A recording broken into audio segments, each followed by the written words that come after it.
Why I'm 92 and still driving? I'm 92 years old. And yes, you heard that right. I still drive. I cook my own meals. I live independently. I even take the stairs, 2 at a time when I'm feeling cheeky. Now, before you roll your eyes or think I'm some medical marvel, let me stop you right there. I'm not special. I don't have perfect genes.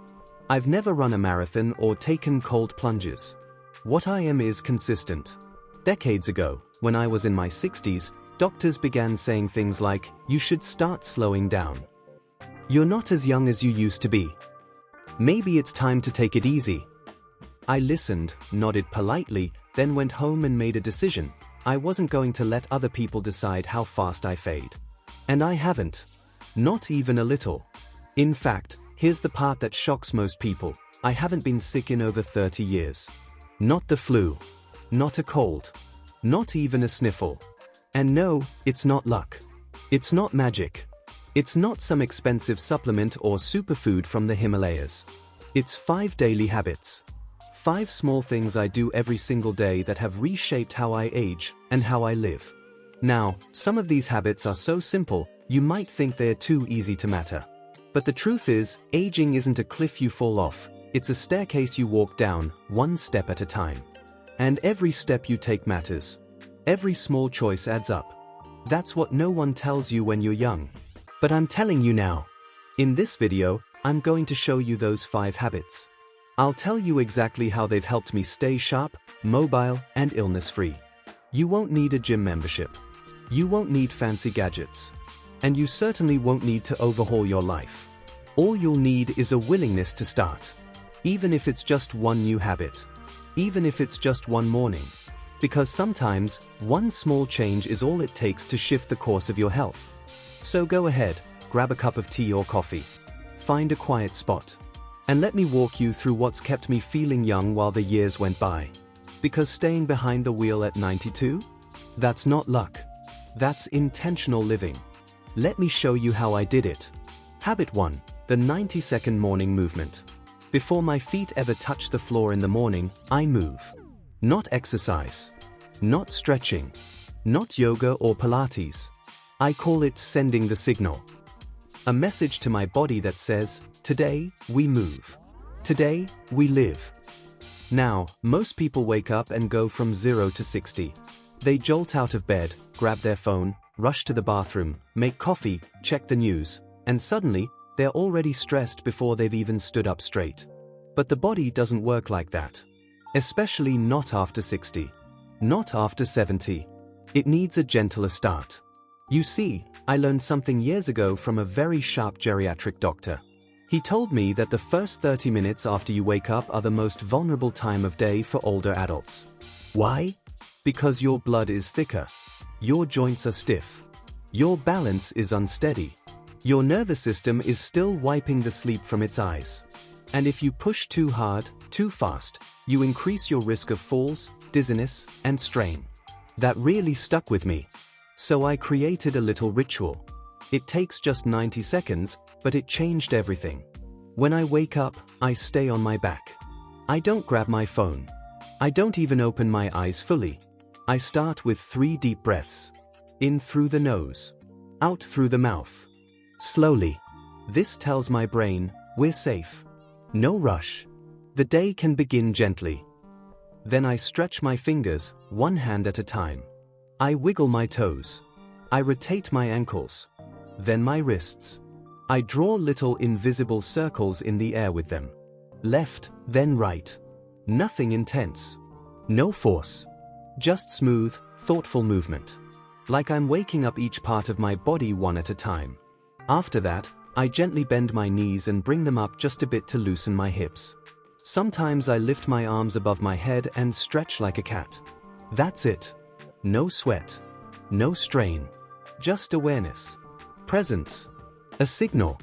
This tiny ritual boosts my circulation, gets oxygen to my brain, and warms up my joints, especially those little ones in the ankles and wrists that we often ignore but depend on so heavily for balance.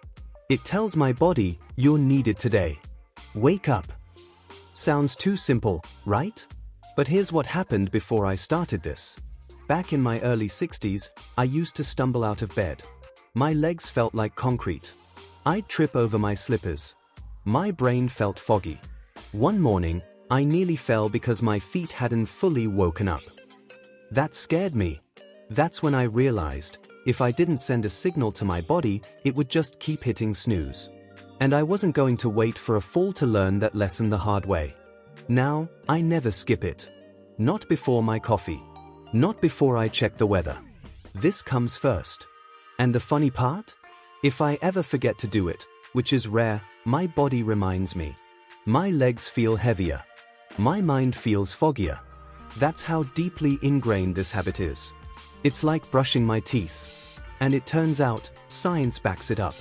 According to the National Institute on Aging, older adults who do gentle morning mobility work report higher energy, improved mood, and fewer balance issues throughout the day. The Mayo Clinic has published studies showing that low-intensity morning movement can reduce inflammation, lower blood pressure, and even support better cognitive function in seniors. That's not hype. That's not internet fluff. That's peer-reviewed science. And all it takes is 90 seconds. You don't need a mat. You don't need to sit up. You don't even need to get out of bed. You just need awareness and consistency. It's not the movement that matters most. It's the message you're sending. I'm awake. I'm alive. I'm ready. So ask yourself this. When was the last time you truly said good morning to your body? Not with coffee. Not with a to-do list. But with real presence. Because aging doesn't happen all at once. It happens in moments like that, quiet, early, forgettable. And it's in those moments that you have the most power. This 90-second habit is my foundation. It's the reason I've never fallen. It's the reason I don't wake up aching. It's the reason my balance is sharp and my movements are strong, at 92. And the best part? You can start tomorrow. No equipment. No cost. Just 90 seconds. And a message to your body. We're still in this together. Habit 2. My daily 5-minute immune-boosting drink. So after I move, before I eat, before I turn on the news, before I even greet the day, I head to the kitchen and make something that has literally kept me from getting sick for over 30 years. It's not a miracle pill. It's not a fancy supplement. And no, it's not one of those overpriced powdered health drinks that cost $50 a jar and promise the world. It's a simple warm glass of water with fresh lemon juice, turmeric, and a pinch of black pepper. That's it. But don't let its simplicity fool you. This tiny ritual is a powerhouse. I call it my golden glass. Now, most people wake up and go straight for the coffee. I used to, too. But what I learned over time is that the first thing you put into your body each day sets the tone for everything that follows: your digestion, your immune system, even your energy levels. So I decided, if I'm going to give my body anything first, it better be something that serves it. Let me break it down. Lemon. Fresh lemon juice is packed with vitamin C, a critical antioxidant that fuels your immune system. According to the Linus Pauling Institute at Oregon State University, vitamin C boosts white blood cell production, which is like your body's personal army against invaders. And here's the real kicker: vitamin C doesn't just help prevent illness, it actually shortens the length and reduces the severity if you do get sick. Plus, it helps stimulate bile production in the liver, which aids digestion and helps the body eliminate toxins more efficiently. And as we age, digestion often slows down, not because we eat worse, but because stomach acid naturally declines. Lemon helps fix that. It wakes up the digestive system gently. Turmeric. Next comes turmeric, the golden root. Turmeric contains curcumin, one of the most powerful anti-inflammatory compounds nature has to offer. Hundreds of peer-reviewed studies back this up. Inflammation is at the root of almost every chronic condition: joint pain, cognitive decline, heart disease, even some types of cancer. As we get older, our inflammation levels tend to rise quietly. But turmeric fights that. It lowers inflammatory markers, protects cells, and even supports brain health. There was a study published in Frontiers in Pharmacology that showed curcumin improved immune function in aging adults and reduced oxidative stress significantly over time. Now here's something important. Black pepper. Turmeric on its own isn't very bioavailable. In other words, your body can't absorb most of it unless it has help. That's where black pepper comes in. Black pepper contains a compound called piperine, which increases the absorption of curcumin by up to 2000%. Without it, turmeric barely makes it into your bloodstream.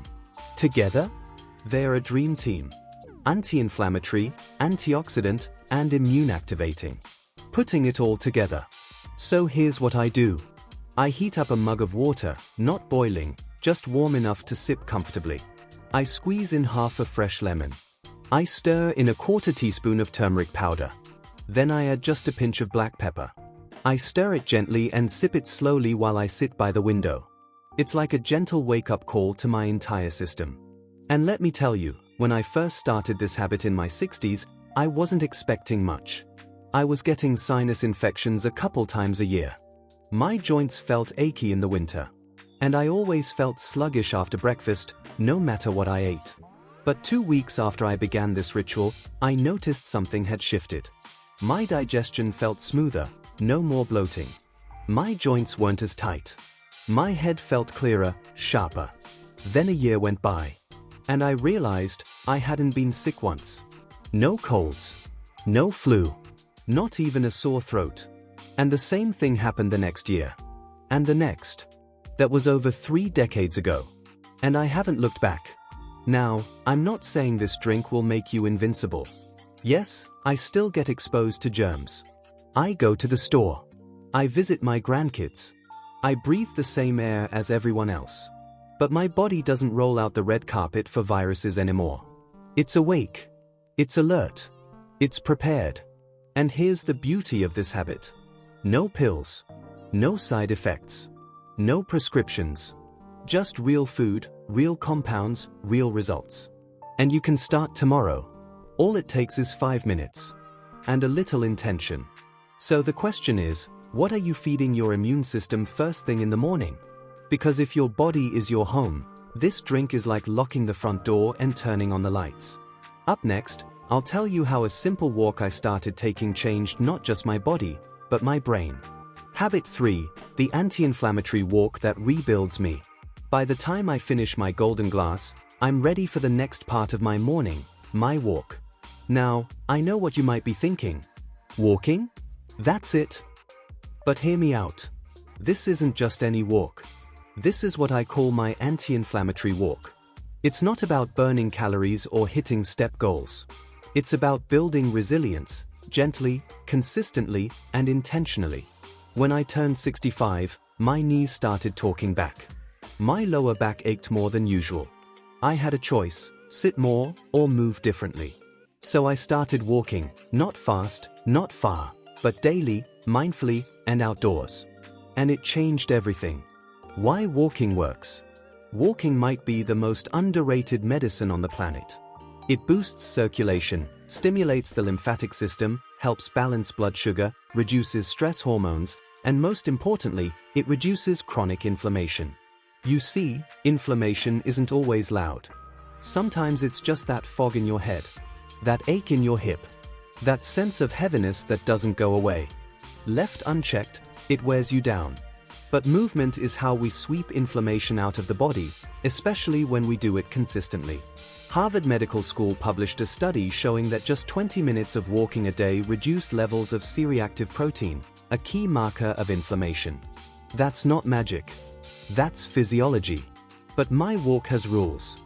I made some personal rules for this walk, and they've made all the difference. I don't bring my phone. This is not a time for distractions. No scrolling. No texts. Just my steps and the world around me. I walk outdoors, not on a treadmill. Nature does something a gym can't. Studies have shown that walking in green spaces lowers cortisol, reduces blood pressure, and improves mood. Even if it's just a walk around the block, being outside matters. I walk in silence. No headphones. No podcasts. This is when I check in with myself. I listen to the birds. I feel the wind. I pay attention to my feet meeting the ground. It becomes a moving meditation. I don't rush. My goal is not speed. My goal is to connect with my body, to breathe deeply, and to feel present. From joint pain to joy. When I first started this routine, I had a lot of doubts. I thought, how much can a slow 20-minute walk really do? But then I started noticing things. I wasn't stiff when I woke up the next morning. My ankles felt stronger. My posture improved.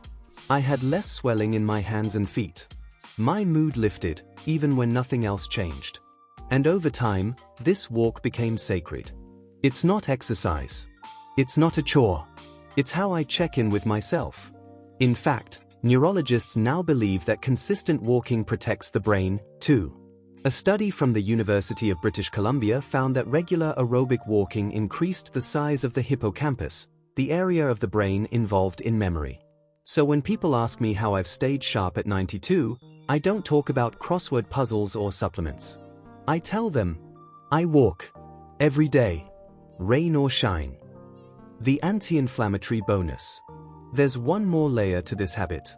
About 3 days a week, I bring a thermos of green tea with me. Why? Because green tea contains epigallocatechin gallate EGCG, a natural compound that reduces inflammation and supports immune health. Drinking it slowly while I walk adds an extra anti-inflammatory punch to the whole ritual. And it keeps me hydrated, too. What this walk isn't. This isn't about reaching 10,000 steps. It's not about weight loss. It's about renewal.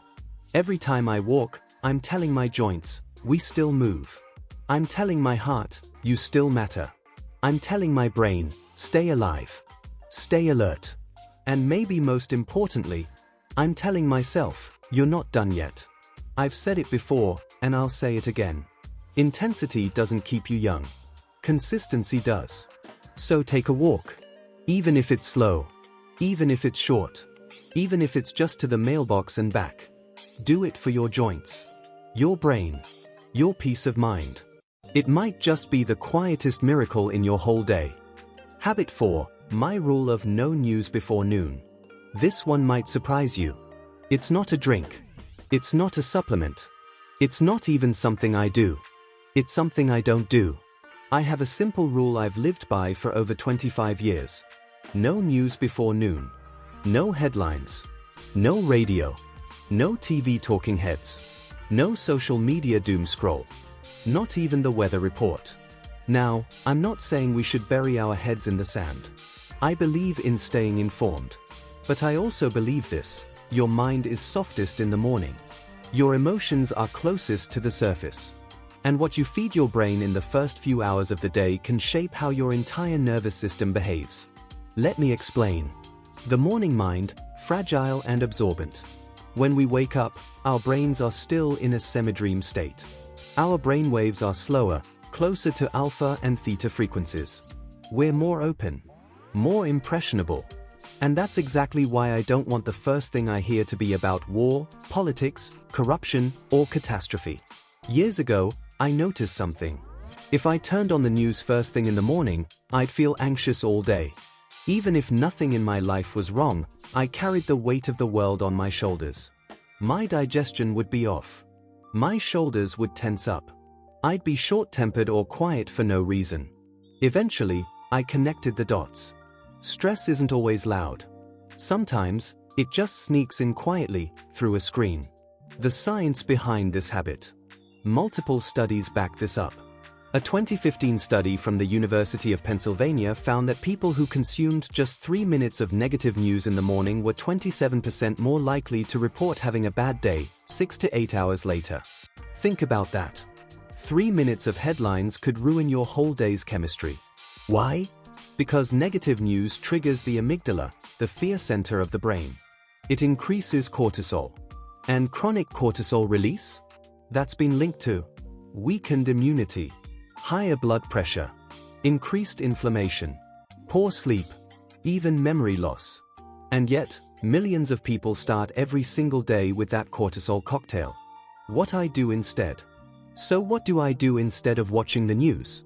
I read a few pages of a book, something calming, spiritual, or uplifting. I sit quietly with my tea or coffee. No screens, no noise. Just birdsong, morning light, and breath. Sometimes I write down 3 things I'm grateful for. Doesn't have to be profound. Just simple joys. My legs still work. The lemons in the garden are ripe. That phone call from my niece. That's the energy I want to carry into my day. Not fear. Not outrage. Not chaos. Gratitude. Calm. Presence.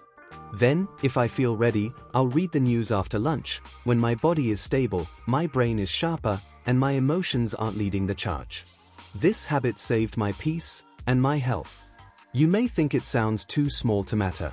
But over the years, I've found this one habit has saved me countless times. From unnecessary anxiety. From arguments sparked by headlines. From the quiet background tension that steals your joy. And it turns out, emotional inflammation is just as damaging as physical inflammation. The body can't tell the difference between a real threat and a headline. So it reacts the same way: tight muscles, shallow breath, racing heart. No news before noon protects my nervous system like a shield. It gives my body and brain the space to wake up, to root into the day, and to decide how I want to feel, before the world tries to tell me. How you can try this. You don't have to avoid the news forever. Just delay it. Give yourself until noon. Let the morning be yours, not theirs. And if that feels too hard, start with just one day a week. Try a quiet morning. No news. No alerts. No noise. Just stillness, breath, movement, and maybe a little music you love. You may find your mood shifts. Your digestion improves. Your clarity returns. And suddenly, you're not reacting to the world, you're leading your own day. So that's habit 4. It doesn't come in a bottle or a box. It's free, it's quiet, and it works. Habit 5. The one daily conversation I never miss. This final habit isn't about what I eat or how I move. It's about who I connect with. And I'll tell you this right now, this one saved me more than once. At 92, most of the people I grew up with are gone. Many of the routines I once had, working, raising children, running around town, are now memories. But one thing that keeps me alive, truly alive, is this. Every day, I have one meaningful conversation. One that matters. One that stirs my heart. One that reminds me, I still belong here. Why this habit matters.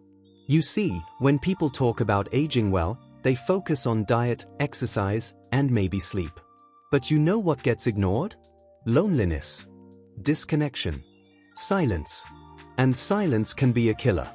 A 2023 meta-analysis published in Nature Human Behavior found that chronic loneliness increases your risk of early death by up to 45%. That's higher than obesity, higher than smoking 15 cigarettes a day. Let that sink in. Your brain and body were wired for connection. Your immune system actually works better when you feel seen, heard, and valued. The conversation I never miss. So here's what I do. Every single day, I make sure to speak to one person I genuinely care about. Not a polite hello at the grocery store. Not a text. A real conversation. Even if it's just 5 minutes. Sometimes it's my daughter. Sometimes it's my neighbor down the hall. Sometimes it's the young man who delivers my groceries. I ask about his day, his dreams. And sometimes, when no one's around, I call an old friend, or even talk to a photo of my late wife. Because connection doesn't always mean presence. It means attention. It means intent. What this does for my health. These conversations do more than warm my heart. They sharpen my mind. They boost my immune system. They release oxytocin, the bonding hormone that lowers blood pressure and reduces cortisol. Researchers at Brigham Young University even found that having strong social relationships improves survival rates by 50%. When I talk to someone I love, I feel lighter. I sleep better. My memory gets clearer. I smile more, for no reason at all. How you can build this habit. You don't need a big social circle. You don't need dozens of friends. You just need one conversation a day that nourishes you. Call someone. Wave to a neighbor and ask them how they really are. Send a voice message instead of a text. Ask someone a question you've never asked before, something deeper than "How are you?" Because those small connections become threads that hold us together. And if you're watching this and thinking, "But I don't have anyone left," I promise you, someone out there is waiting to be spoken to. Sometimes, you'll have to be the one who starts. But what you give comes back. Always. A personal moment. There was a time, after my wife passed, when I didn't want to talk to anyone. The house was too quiet. The mornings were too long. And I nearly slipped into a kind of emotional hibernation. Then one day, I got a knock on the door. It was the girl from upstairs, bringing back a dish I'd lent her grandmother. We ended up talking for 15 minutes. Nothing profound. Just simple things. But that moment snapped me back into life. That day, I made myself a promise. Never go silent again. The bottom line. Your health isn't just what's happening in your bones or your blood. It's what's happening in your heart. And your heart needs more than exercise. It needs other hearts. One conversation a day. It could be the reason you wake up tomorrow feeling alive again. Bonus, what I avoid like the plague. Now, before we wrap up, let me leave you with something just as important as what I do every day. What I don't do. People often ask, what's your secret? And yes, I've shared my 5 habits. But there's one more piece of the puzzle. I've been just as intentional about what I avoid as what I add. Because here's the truth.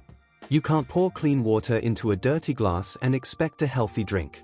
Sometimes, what you cut out is what saves you.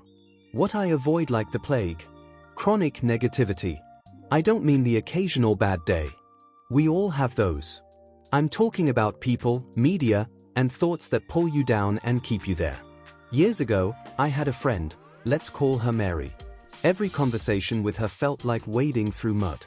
She complained about everything. The weather, her health, her neighbor's dog. One day, after our usual hour-long phone call, I hung up and realized. I felt worse than when I'd started. And I asked myself, why am I letting someone rent space in my mind for free and trash the place while they're at it? That's when I made the decision. No more energy vampires. No more constant complainers. If it doesn't uplift, inspire, or bring peace, it doesn't belong in my day. I also avoid doom scrolling and drama news. I haven't watched the evening news in 15 years. And no, I'm not uninformed, I'm just unpoisoned. News today isn't about information, it's about outrage. It's designed to spike your cortisol, raise your blood pressure, and leave you fearful and distracted. You age faster when you're constantly anxious. Instead, I read one trusted source in the afternoon. Not in the morning, not before bed. Just once. That's it. Enough to stay aware, but not so much that I lose sleep. And lastly, I avoid believing every ache means the end. This one's important. At this age, you feel more. A sore knee, a tight back, a dizzy spell, and your mind immediately thinks, is this it? But let me tell you, aging doesn't mean breaking. Some pain is just life. Movement. Weather. Don't let every creak of the body become a crisis of the mind. Stay curious about your health, yes, but don't let fear dictate your story. So ask yourself, who in your life drains you? What media leaves you feeling small, angry, or hopeless? What fears are you feeding every day? Eliminate just one of them, and you'll feel 10 years lighter. Because true health isn't just about what you add. It's about what you learn to leave out. So, let's bring it all together. I'm 92. I drive myself to the grocery store. I still cook. I climb stairs. And no, it's not magic. It's not luck. And it's certainly not because I've been spared from hardship. It's because I committed, decades ago, to 5 small daily choices that rewired my health and my mind. I moved my body every morning before my feet hit the floor. I started my day with a simple immune-boosting drink. Not pills, not powders, just lemon, turmeric, and pepper. I walked not for miles, but for meaning, rebuilding my strength with every gentle step. I protected my peace by avoiding the news until afternoon, refusing to start my day with the world's chaos. And most of all, I spoke to someone every single day, because no matter how healthy your body is, the soul needs connection. And let's not forget, what I've avoided mattered just as much. No energy vampires. No 24/7 outrage. No letting fear dictate my future. You don't need to do everything overnight. Just begin with one habit. Do it tomorrow. Do it again the next day. And remember, aging isn't the enemy. Inactivity is. Isolation is. Indifference is. If you still have breath in your lungs and curiosity in your heart, there's time. Time to move. Time to rebuild. Time to thrive. You don't need youth to feel alive. You just need rhythm, purpose, and love. With that said, thanks for watching, and until next time.